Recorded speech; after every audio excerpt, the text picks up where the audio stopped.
I froze behind the fence, my knuckles white around a warm pecan pie, as her voice sliced through the Texas dusk. Why is he even still alive? Just a washed-up vet clogging up our plans. The laugh that followed wasn't loud, but it burned like shrapnel in my chest. A lifetime of service Vietnam, the Corps, the scars I don't talk about reduced to a cruel whisper at my own son's BBQ. They didn't see me, didn't care. Rage boiled, but I didn't turn back. I stepped into that yard, pie in hand, ready to reclaim my place. Stick around, you won't believe what I did next.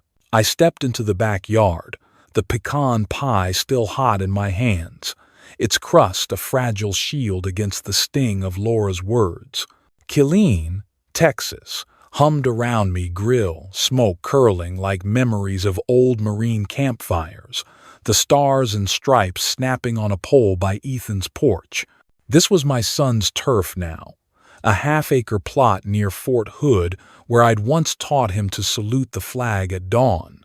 But tonight, under the glow of cheap string lights, I was a stranger.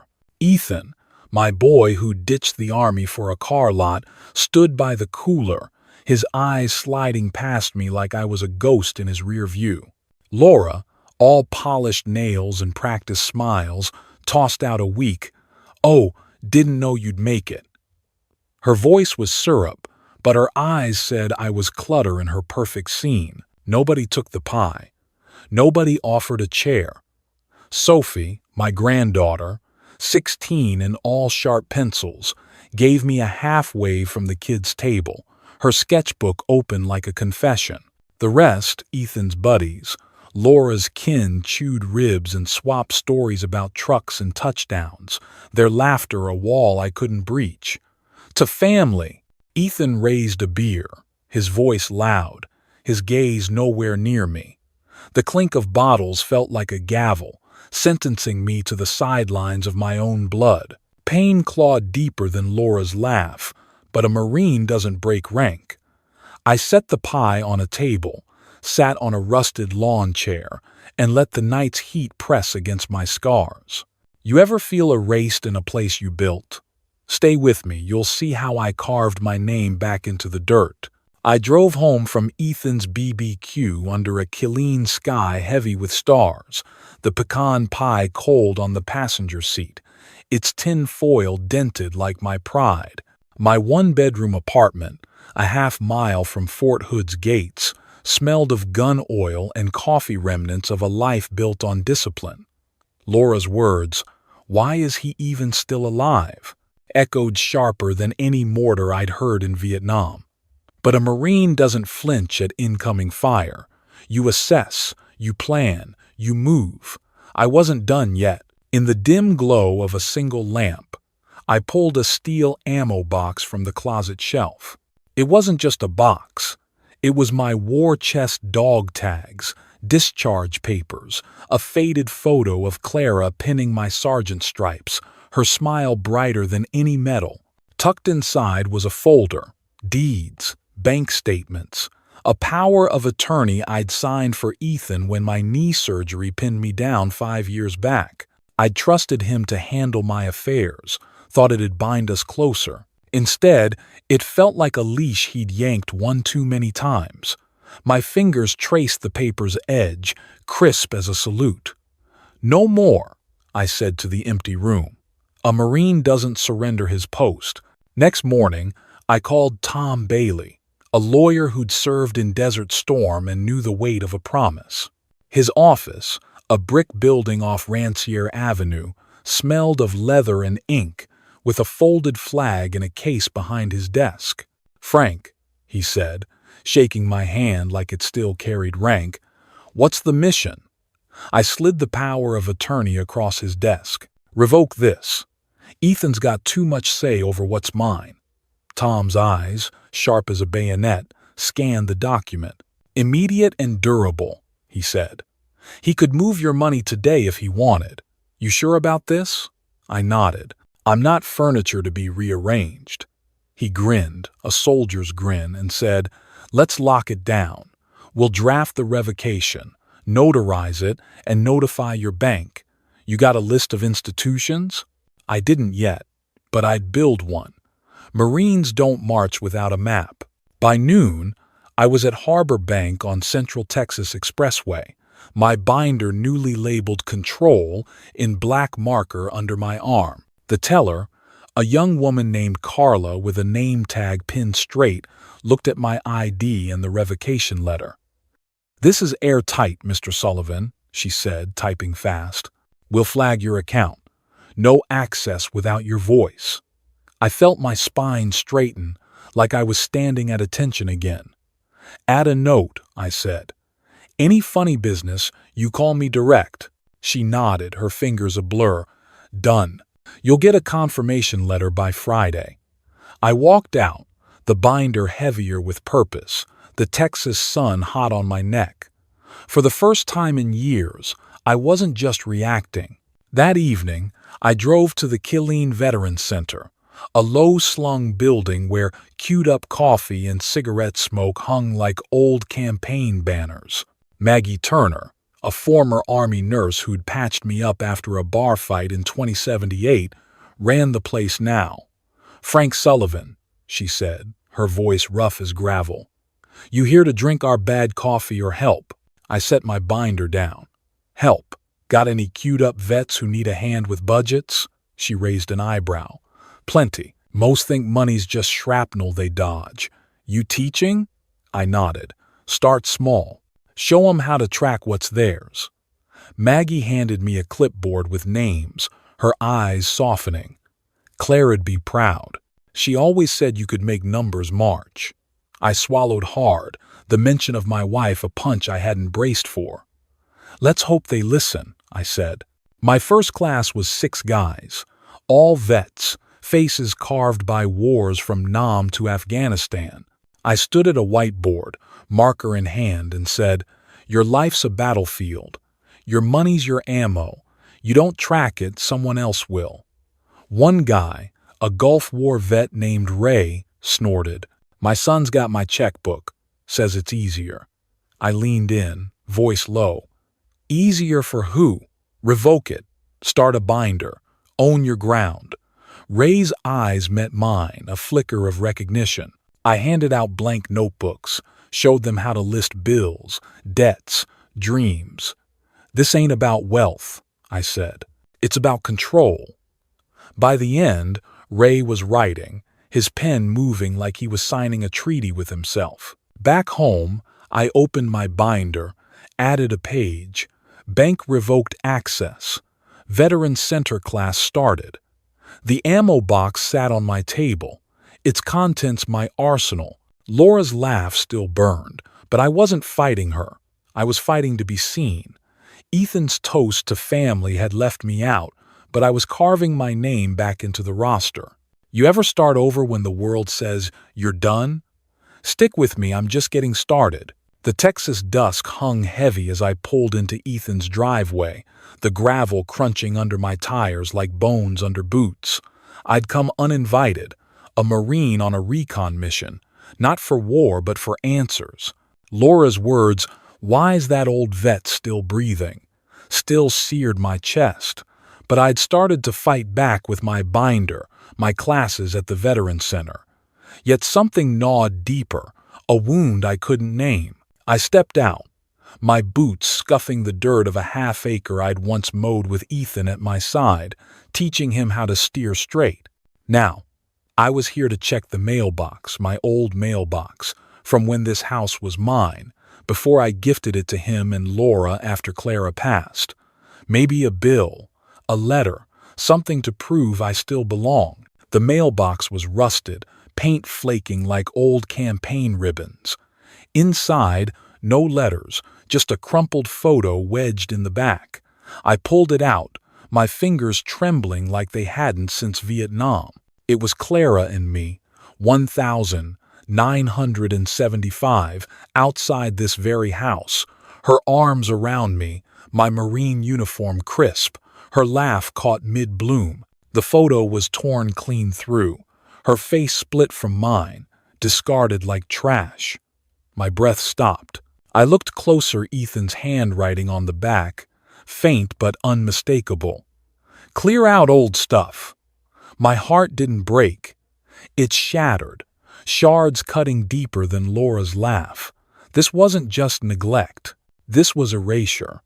My wife, my service, my life tossed out like a spent shell casing. I walked to the porch, the torn photo burning in my pocket.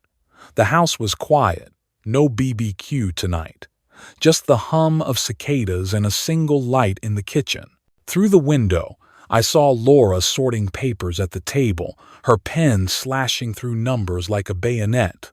I knocked, sharp, like I was calling a squad to attention. She opened the door, her smile thin as razor wire.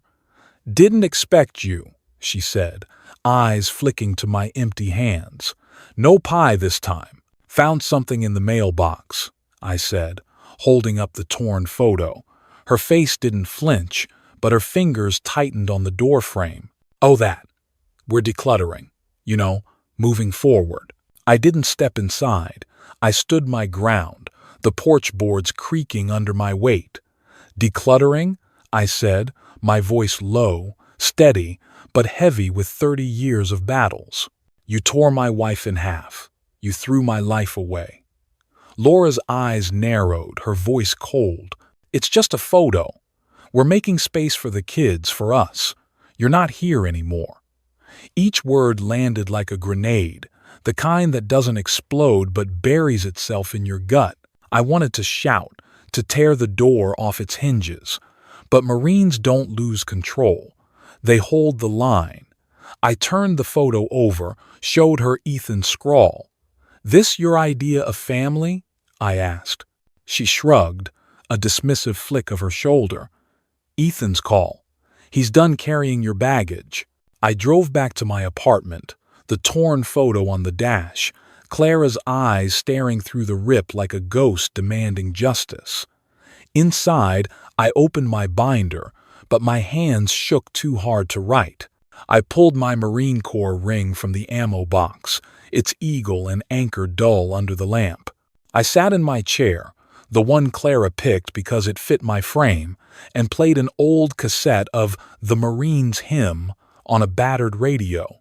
The notes filled the room, but they couldn't drown the pain. It wasn't just the photo. I'd checked my bank account that morning, $5,000 gone, withdrawn by Ethan using the power of attorney I'd revoked but hadn't fully locked down yet. Money I'd saved for the Veterans Center, for brothers who'd slept under bridges, was now funding Ethan's new truck. My sacrifice, my blood money from Nam, spent without a salute. I gripped the ring, its edges biting my palm. The pain wasn't anger anymore. It was a void, a trench where my family used to be. I'd built this life house, son, legacy, and they'd burned it down like it was kindling. "You ever feel your whole world thrown out like garbage?" I said to the empty room. The hymn ended, leaving silence thicker than smoke. But I didn't break. I opened my binder, wrote one line. "Photo torn, money gone, mission on. A Marine doesn't surrender. Stay with me, you'll see how I took it all back." The Veterans Day BBQ at Killeen's Community Park pulsed with the heartbeat of Texas pride flags snapping in the November breeze, the sizzle of brisket on grills, and the low hum of Sweet Caroline drifting from a speaker near the pavilion.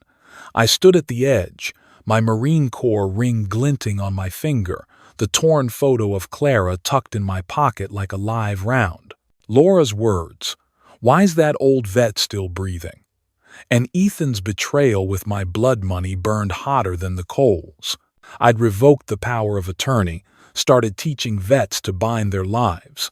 But the wound of that trashed photo and stolen $5,000 demanded more. Tonight, I'd face Ethan, not as a father, but as a Marine holding the line. The park was packed with queued-up vets and their families, kids chasing glow sticks, old-timers swapping stories of desert and jungle.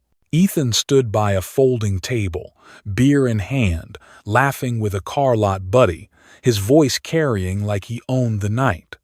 Laura, in a red sundress, handed out plates, her smile polished as ever. Sophie sat alone, sketching under a string of lights, her pencil scratching like a signal flare.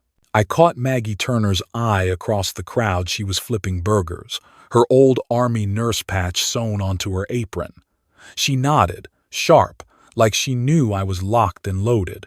I walked toward Ethan, my boots steady on the grass, my binder under my arm like a field manual. The crowd parted, sensing the weight of a man who'd survived ambushes. Ethan saw me, his grin faltering, eyes darting like he was dodging incoming. "Dad," he said, voice too loud, "didn't know you'd be here." I didn't smile. I pulled out a bank statement, the one showing his $5,000 withdrawal, and held it up like a court-martial order. "You spent my blood money, Ethan," I said, voice low but cutting through the chatter. "Money I saved for vets sleeping under bridges." "Explain it. To me. To them." I gestured to the crowd, men and women who'd carried the same weight I had, their eyes now locked on us. Ethan's face reddened, his beer bottle trembling. "It was a loan," he stammered. "I was going to pay it back. You don't get it, business is tight." Laura stepped forward, her smile gone, voice sharp. "This isn't the place, Frank. Let's talk at home." I didn't blink. "You threw my life in the trash, Laura." Clara's face torn like it was nothing. "This is the place." I held up the photo, the rip jagged as a battlefield scar. A murmur rippled through the vets, anger, recognition. Maggie put down her spatula, crossed her arms. "That's low, Ethan," she said, her voice carrying the weight of a medic who'd seen too much. "You don't spend a man's sacrifice." Ethan's buddy shifted, uncomfortable, but the crowd didn't budge. A Gulf War vet, grizzled and gray, spoke up. "That money was for us, wasn't it, Sullivan?" I nodded. "For heat, for shoes, for men who earned it." Ethan's jaw tightened, his voice rising. "I'm your son. I needed it. You're making me look like the bad guy." I stepped closer, my eyes locked on his, the same eyes Clara swore looked like mine. "You made yourself the bad guy," I said. "You took what wasn't yours and called it family." The words landed like a grenade, the silence afterward louder than any explosion. Sophie looked up, her sketchbook frozen, eyes wide with something between fear and pride. Laura grabbed Ethan's arm, whispering, "Fix this." But he couldn't. The vet's stares were a firing squad of judgment, their silence heavier than any salute. Tom Bailey, standing near a flagpole, cleared his throat. "Frank's right," he said, his lawyer voice calm but unyielding. "Stealing from a vet's fund isn't a loan. It's a betrayal." Ethan's shoulders slumped, his beer hitting the table with a dull thud. "I didn't mean," he started, but the words drowned in the crowd's disapproval. I didn't shout. A Marine doesn't need to. I folded the statement, slipped it back in my binder. "Pay it back, Ethan," I said. "Not to me. To them." I turned, walked past the flags, past the grill's smoke, my ring catching the light. The pain didn't lift, but it shifted less a wound, more a mission. You ever face someone who broke your trust in front of those who matter? Stay with me, this fight's not over. The November air in Killeen carried the bite of a Texas winter, sharp as a bayonet's edge. As I walked into the Bell County Courthouse, my binder under my arm like a rifle I'd cleaned 1,000 times. Laura's venom. Why's that old vet still breathing? And Ethan's theft of my $5,000 still burned, but the confrontation at the Veterans Day BBQ had steeled me. I'd faced my son, called out his betrayal before our brothers in arms, and watched his excuses crumble under their gaze. But words weren't enough. A Marine doesn't just hold ground, he takes it. Today, I'd wield paper like a weapon, not to destroy Ethan, but to force him to face the cost of his choices. Tom Bailey had tipped me off about Ethan's mess, a rental property on the edge of Killeen, a duplex he and Laura bought to flip, now drowning in unpaid property taxes. The county was auctioning a tax lien to recover $8,000, a debt Ethan had ignored while spending my savings on chrome rims for his truck. Tom met me in the courthouse lobby, his Desert Storm pin glinting on his lapel. "You sure, Frank?" he asked, handing me a folder with the lien details. "This isn't just business, it's personal." I nodded, my jaw tight. "Personal's why I'm here. Ethan thinks my life's a footnote. I'm rewriting the page." The auction room smelled of dust and coffee, packed with sharp-eyed investors and county clerks who moved like they'd seen every story play out.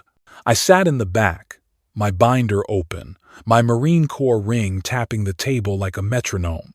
The auctioneer, a wiry man with a voice like gravel, called the parcel number for Ethan's duplex. 3 hands went up, but I waited, patient as a sniper. I'd learned in Vietnam, timing wins battles. When the bid stalled at $7,500, I raised my hand, voice steady, 8,000. Heads turned, but I kept my eyes on the gavel. It fell with a crack, sealing the lien as mine. The clerk slid the certificate across, a single sheet of paper heavier than a grenade. "Keep it safe," she said. "It's my ammo," I replied, tucking it into my binder. Back at my apartment, I called Tom. "It's done," I said. "Send Ethan the notice. He pays the debt plus interest, or he loses the duplex." Tom's voice was cautious but approving. "Clean and legal. I'll have it served by tomorrow. Certified mail. No wiggle room." I hung up, the binder open on my table, the lien certificate a flag planted on contested ground. I wasn't crushing Ethan, I was giving him a choice. Pay up or face the consequences of his own negligence. Marines don't beg for respect. They command it. That night, my phone lit up with Ethan's number. I let it ring, the buzz sharp as incoming fire. His voicemail was frantic, his voice cracking like thin ice. "Dad, what the hell? Some lawyer says you bought a lien on my property? You're trying to ruin me." I didn't call back. I wrote in my binder, "Notice served. Ethan heard. Mission proceeds." The next morning, I drove to the Killeen Veterans Center, where Maggie Turner was sorting donated coats, her hands moving with the precision of a field medic. "Heard you went to war," she said, not looking up. "Paper war," I corrected. "Same rules, better ammo." She smirked. "Clara'd say you're fighting for honor, not revenge."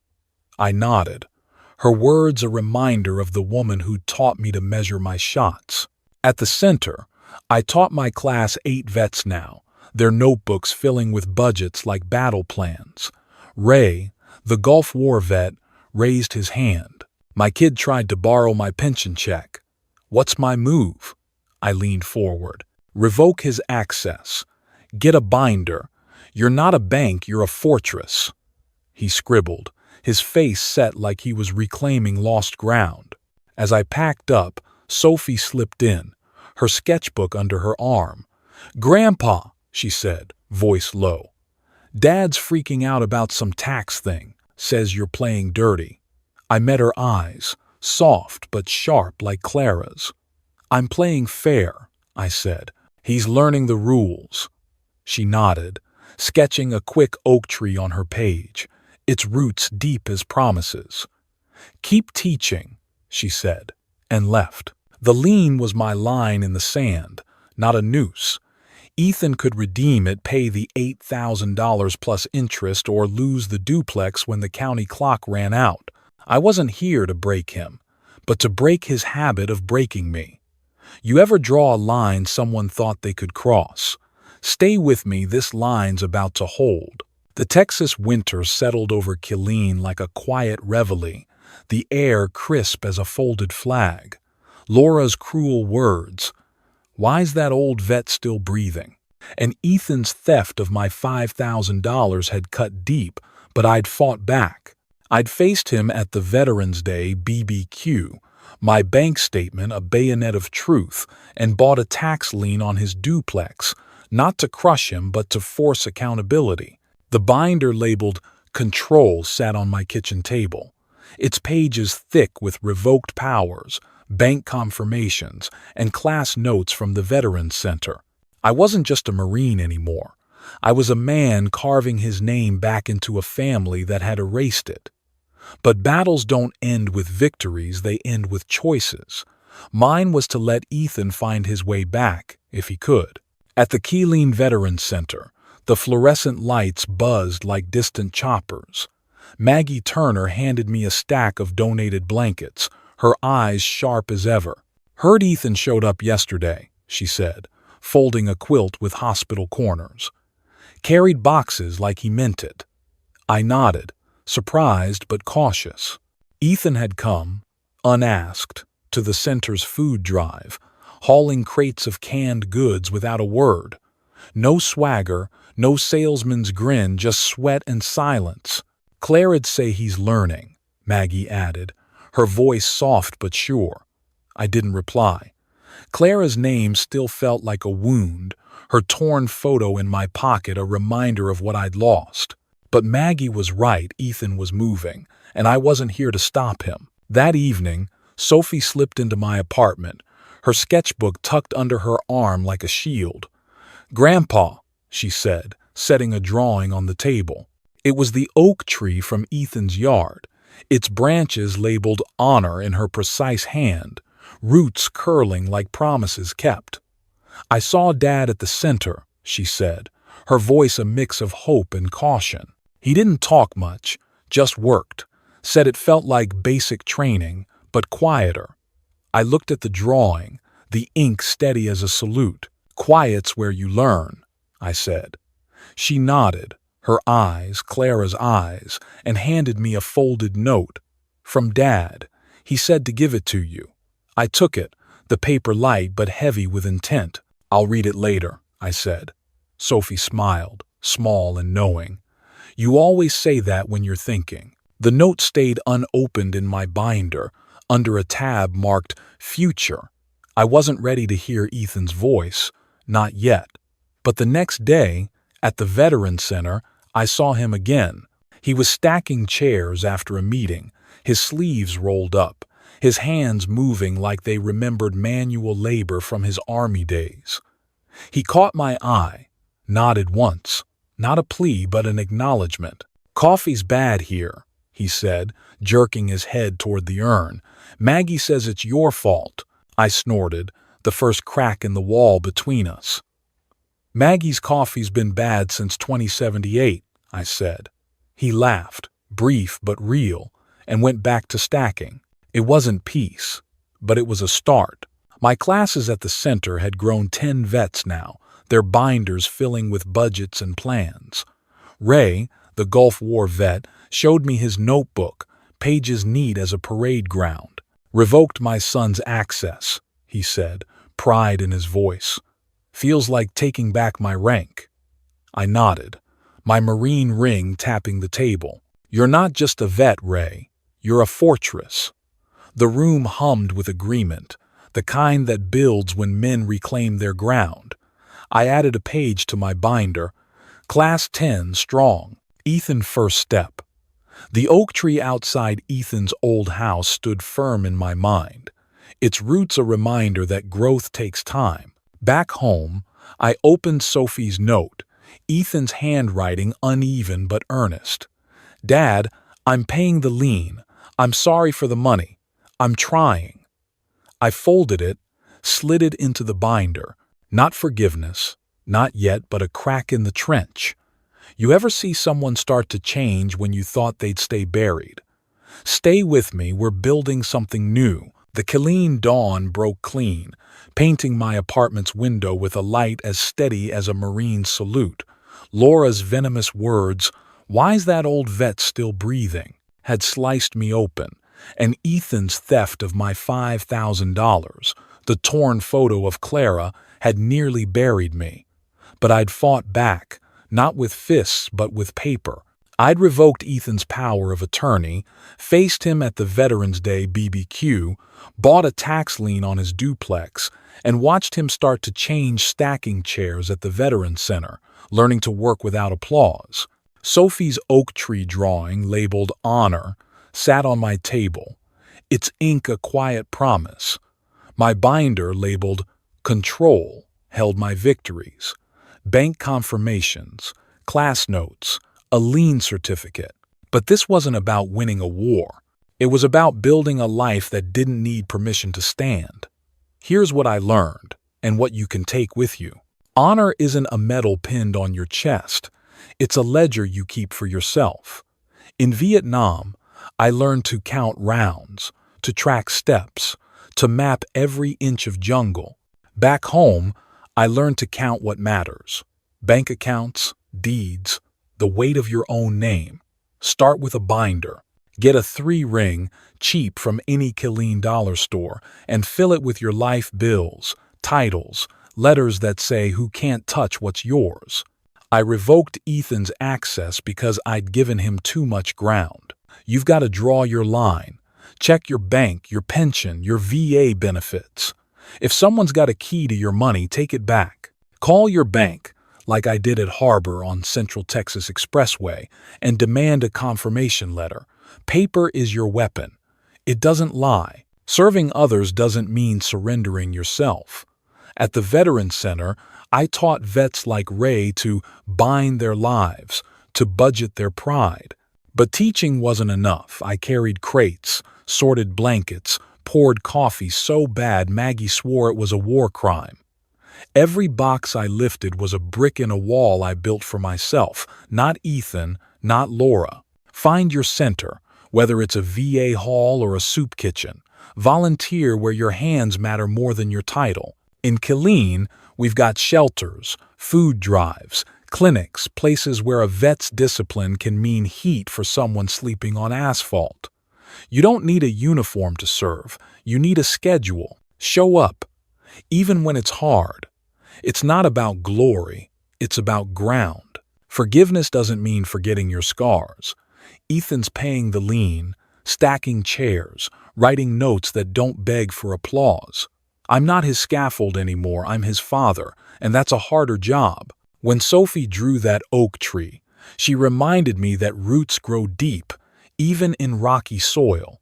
You can forgive someone without letting them redraw your map. Set boundaries, like I did with Ethan. 90 days of on-time payments for a lunch I'll pay for. Write them down. Mail them. Don't text them. A boundary isn't a wall. It's a gate you open on your terms. If your kid, your spouse, your kin step over you, don't shout sign your name where it counts. You're not done because someone says you are. Laura called me a ghost, a relic.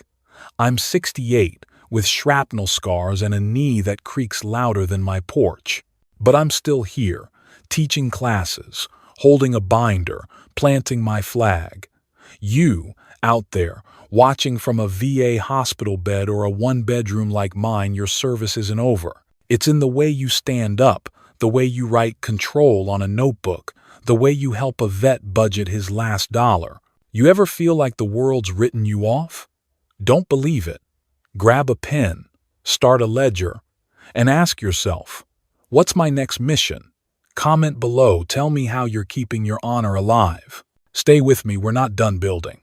The Killeen morning unfolded slow, like a flag raised at half-mast, the light catching my Marine Corps ring on the kitchen table, Laura's cruel whisper, "Why's that old vet still breathing?" had carved a wound deeper than any shrapnel from Vietnam. Ethan's theft of my $5,000, the torn photo of Clara, had nearly broken me, but I fought back, not with rage but with paper, with discipline. I revoked his power of attorney, faced him at the Veterans Day barbecue, bought a tax lien on his duplex, and watched him stack chairs at the Veterans Center, learning to work without a spotlight. Sophie's oak tree drawing, labeled Honor, hung on my wall, its roots a quiet vow. My binder, marked Control, held my truth. Bank letters, class notes, a lien paid in full. This wasn't a war won, it was a life reclaimed. I stood under the oak tree in Ethan's old yard, now someone else's, its branches heavy with November's last leaves. The new owners, Alan and Ruth, had sent a note promising to call it Sarge after the nickname Clara gave its lowest branch when Ethan was a boy. They didn't know me, but they knew a tree's worth. I touched the bark, rough as my hands after decades of service, and felt Clara's laugh in the wind, soft but steady. Ethan was paying his debts, not just the lien but the kind you measure in sweat and silence. Sophie kept drawing, her sketches mapping a bridge between us. Maggie still poured bad coffee at the center, and Tom's legal letters kept my ground secure. I wasn't erased anymore. I was etched, like a name on a memorial wall, still standing. Honor isn't loud. It's the clank of a mailbox when a vet slides a budget into a binder. It's the weight of a pen signing your name where it belongs. It's showing up at a shelter, carrying crates, teaching men to count their worth. I'm 68, my scars older than most wars, but I'm still here, still saluting the dawn. You, out there, in a VA waiting room or a one-bedroom like mine, your story's not over. Pick up a pen, start a ledger, find a place to serve. You're not a relic, you're a fortress. If this story hit you where your scars live, hit that like button. It's not just a click, it's a nod to every vet who's fought to be seen. Drop a comment, tell me how you're keeping your honor alive, how you're building your binder. Subscribe, not for me, but for the stories we're still writing, the ones that don't end with a flag folded but with one raised. Share this with a brother in arms, someone who needs to know their name still matters. Next week, I'll tell you about a vet who turned a trailer park into a home, not with money, but with time. Stay with me. We're not done marching.